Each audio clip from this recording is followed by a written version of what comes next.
আসসালামু আলাইকুম। সবাই কেমন আছেন? আশা করি অনেক ভালো আছেন। আমার যারা ফোন ফলোয়ার সবাই অনেক ভালো আছেন আশা করি। আমি ভালো নাই ভাই। দীর্ঘ 8.5 বছর বিদেশ করে বাংলাদেশে আসার পরে এখন বর্তমানে অনেক কষ্টে আছি। সুখের জন্য আবার দ্বিতীয়বার বিদেশের লাইন দিয়েছিলাম কিরগিজস্তানে, কিন্তু বাংলাদেশি দালাল আমার সুখের আশা কেড়ে নিয়েছে। ওরা এমন কথা বলে সুখ দেখাবে আপনাকে, নিজেও কল্পনা করা যায় না। আজকে অনেক কষ্ট নিয়ে বর্তমানে বাংলাদেশে আছি। আমার যেই দালাল, এই দালালের ভিসাও আমাকে 2 মাসের ভিতরে দিছে, কিন্তু কিরগিজস্তানে যে এত বড় সমস্যা আমি কখনো ভাবতে পারিনি। কিরগিজস্তানের যে এত সমস্যা। আস্তে আস্তে আপনাদেরকে আমার এই ভিডিওর মাধ্যমে কিরগিজস্তানের সমস্যাগুলো আমি আপনাদের মাধ্যমে ধরব। সর্বপ্রথম ওরা আমার ভিসা দিছে। ভিসা দেওয়ার পরে আমি ওদেরকে 50,000 টাকা দিলাম। প্রথমে 50,000 টাকা দিলাম, দেওয়ার পরে এরপরে ভিসা আসার পরে ফিঙ্গার করলাম, এরপরে দিলাম আরও কিছু টাকা। দেওয়ার পরে সব কিছু রেডি করলো।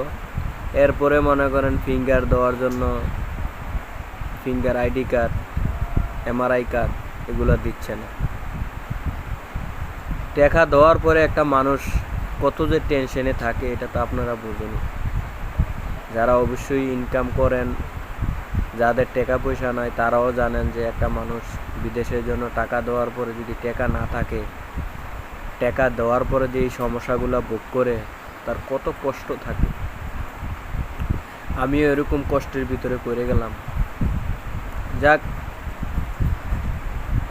তারপরে ওনারা অনেক প্রলোভন দেখাইলো যে আমাকে নিয়ে দিব, এইভাবে নিয়ে দিব, ওইভাবে নিয়ে দিব, এয়ারপোর্ট কন্টাকে এইভাবে নিয়ে দিব, আনাইলে আমি না গেলে আমি টাকা মাই। তারপরে মনে করেন টাকার আশায় গেলাম।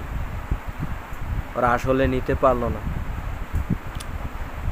পারলো না। টাকাগুলো দিছি, নিতে পারলো না। পরে আমাকে আল্লাহর কি সাহায্য 2,000 টাকা পরে রিটার্ন, 2 লাখ টাকা পরে রিটার্ন করছে। বাকি ওদের কাছে 1.5 লাখ টাকা আছে। বলছে আমরা পরে রেনু করে তোমাকে পাঠাবো। রেনু এখন পর্যন্ত হইতে আছে, এখন পর্যন্ত আমি যাইতে আসছি। আসলে ভাই, কিরগিজস্তানে যারা যাইতে চান, এই কিরগিজস্তানে একটা মানুষের ধ্বংস করে দেয়। কিরগিজস্তানে কেউ যাওয়ার নাম নিয়েন না। আমি কিরগিজস্তানে আমি ধ্বংস হয়ে গেছি।